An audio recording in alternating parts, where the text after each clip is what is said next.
더불어민주당 교육위에서 활동하고 있는 강민정입니다. 제가 국회에 들어와서 이 똑같은 주제로 수능의 킬러 문항, 교육과정 바깥에서 문제를 출제해서 야기되는 문제를 해결해야 된다. 이런 그 기자회견을 아마 오늘로 한 4번인가 5번째 하고 있는 것 같습니다.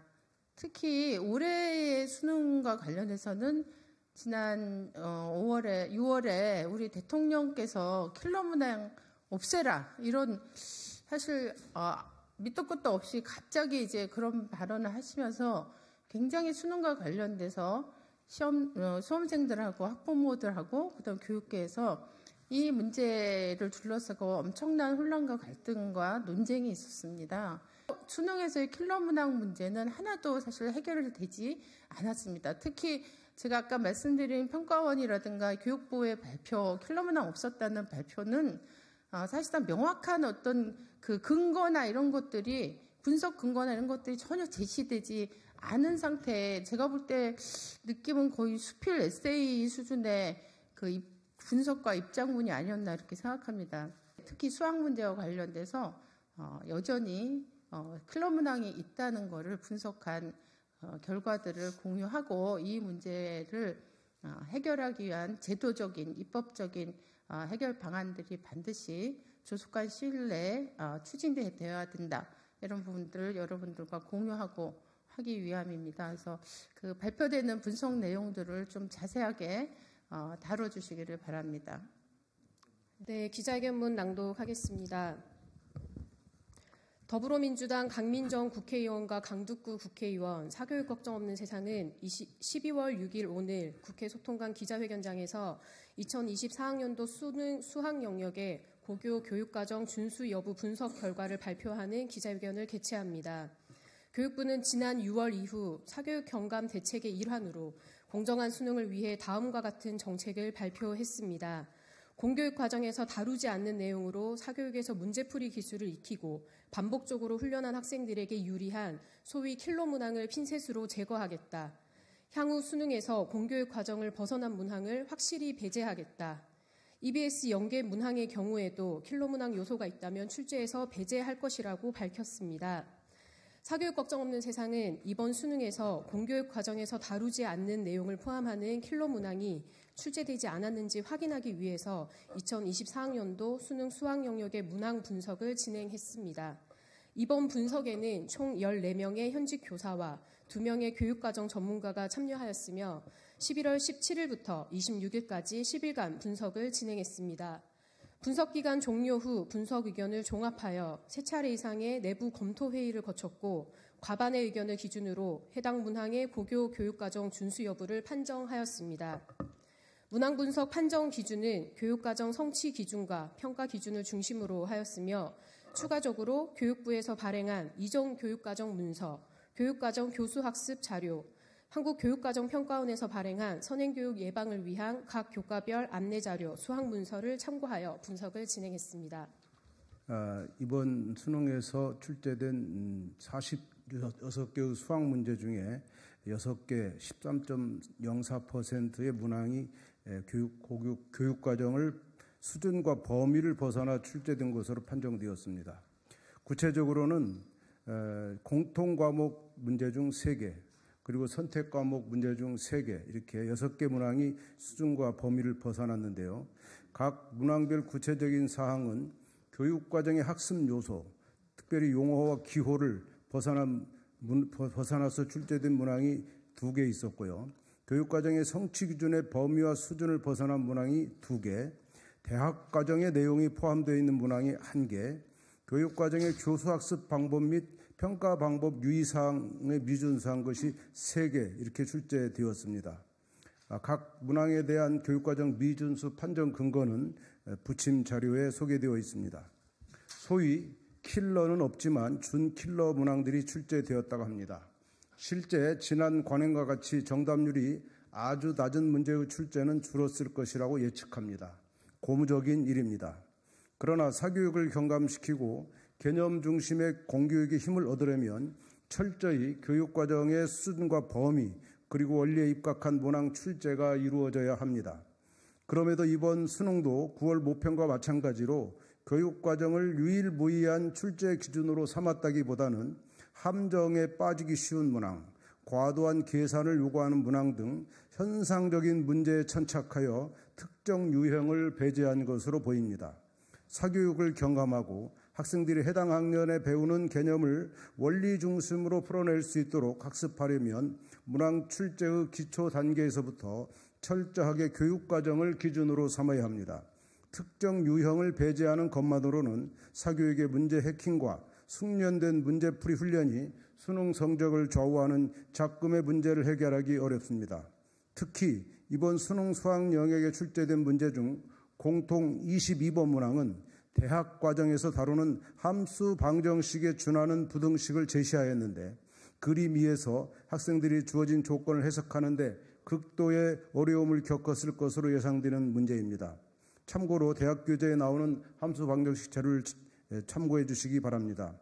특히 어제 교사노조가 발표한 자료에 의하면 교사들의 74.5%가 킬러 문항을 출제되었다고 증언하고 있습니다. 그런데 이번에 EBS 수능 검토 교사단의 증거에 의하면 하나도 없다고 그들이 말했습니다. 왜냐하면 EBS 수능 출제 검토단은 EBS 강사들인데 EBS 강사들은 교육부의 이러닝 예산을 전적으로 받아서 쓰는 사람들입니다. 따라서 그들은 교육부에 절대 반하는 얘기를 할 수 없는 사람들이고 특별히 EBS 수능 강사들은 과거 정부가 지난 몇 달간 교육부에서 사교육의 카르텔이라고 지적한 그 몇 억씩 받는 사람들보다 훨씬 그보다 못지않은 정부 예산을 받아가는 고소득자들입니다. 따라서 그들의 증언은 결코 진실이라고 하기에는 의심이 많이 가는 대목입니다. 교육부가 지난 6월 수능에서 고교 교육과정을 벗어난 킬러 문항 출제를 배제하겠다는 원칙을 내세웠으나 이 원칙은 지켜지지 않습니다. 여전히 지난 6월 모의평가와 같이 9월 모의 수능에서도 공교육만으로 대비할 수 없는 고교 교육과정의 범위와 수준을 벗어난 문항이 다수 출제된 것으로 분석되었습니다. 이 문제의 가장 큰 피해자는 대학 입시를 준비하는 수험생과 학부모입니다. 여전히 공교육만으로 대비할 수 없는 문제 출제로 인해 학생들은 더욱더 사교육에 의존하고 있으며 이러한 문제는 고스란히 수험생과 학부모의 입시 고통으로 이어지게 됩니다. 교육부는 앞서 발표한 수능에서 공교육으로 대비할 수 없는 문항인 킬러 문항 배제 원칙을 반영할 것입니다. 이를 위해서 교육부는 고교 교육과정의 수준과 범위를 유일한 기준으로 삼아 수능의 문제를 철저히 재점검하고 지난 6월 모의평가에서와 동일하게 수능에서 출제된 교육과정 유준수 문항과 그 출제 근거를 공개해야 합니다. 그뿐만 아니라 시행될 수능시험에서 킬러 문항이 단 한 문제도 출제되지 않도록 개선 방안 및 대안을 마련하여 즉시 시행해야 할 것입니다. 또한 수능 정상화를 위해 교육부에서 내세웠던 공정수능자문위원회와 공정수능 출제 점검위원회의 기능을 재확인하고 킬러 문항 검토 과정을 점검하여 수능 정상화를 위해 신설된 두 위원회가 유명무실해지지 않도록 해야 할 것입니다.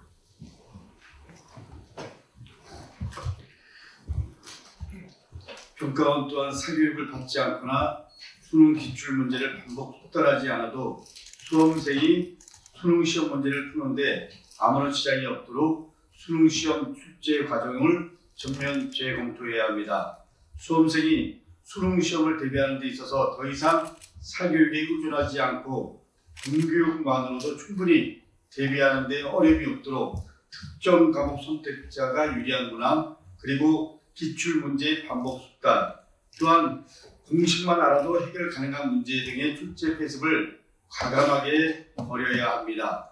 사교육에 의존하지 않고도 공교육만 대비 가능한 수능시험이 되는 방향으로 나가야 합니다.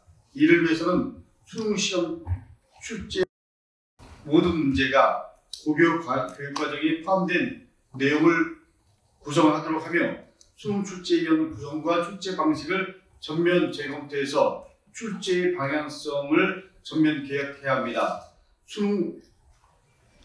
현재 수능은 선행 교육규제법의 적용 대상이 아닙니다. 수능 시험에서 계속적으로 고교 교육과정의 수준과 범위를 벗어난 킬러 문항이 출제되는 것을 방지하기 위해서는 수능시험을 선행교육규제법의 적용 대상에 포함시키는 소위 선행교육규제법 개정이 조속히 이루어지도록 해야 합니다. 국회는 수능 킬러 문항으로 인해 생기는 수험생과 학부모의 피해를 막을 수 있는 법적, 제도적 안정장치를 마련하는데 초당적으로 최대한 함께 노력하겠습니다.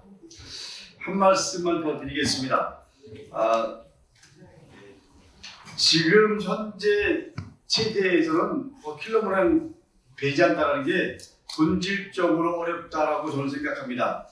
대통령이 킬러 문항 배제 원칙을 말했고, 그리고 교육부도 그 원칙에 맞게 출제한다고 했지만, 우리 강민정 의원께서도 말씀하셨고, 우리 사교육 걱정 없는 세상에서도 얘기를 했지만 22번 같은 경우에 가채점한 결과가 약 1.5% 정도가 정답률로 나왔습니다. 물론 이번 금요일 날 수능 결과를 보면은 비교가 되겠지만 1.5%라는 건 100명에서 약 1.5명이 맞췄다라는 겁니다. 이걸 어떻게 킬러 문항이 아니라고 얘기할 수 있겠습니까? 그러나 수능이 상대평가라는 체제를 유지하는 한 어쩔 수 없이 이렇게 될 수밖에 없다는 것, 이게 현실입니다. 그렇기 때문에 이제 상대평가를 넘어서 절대평가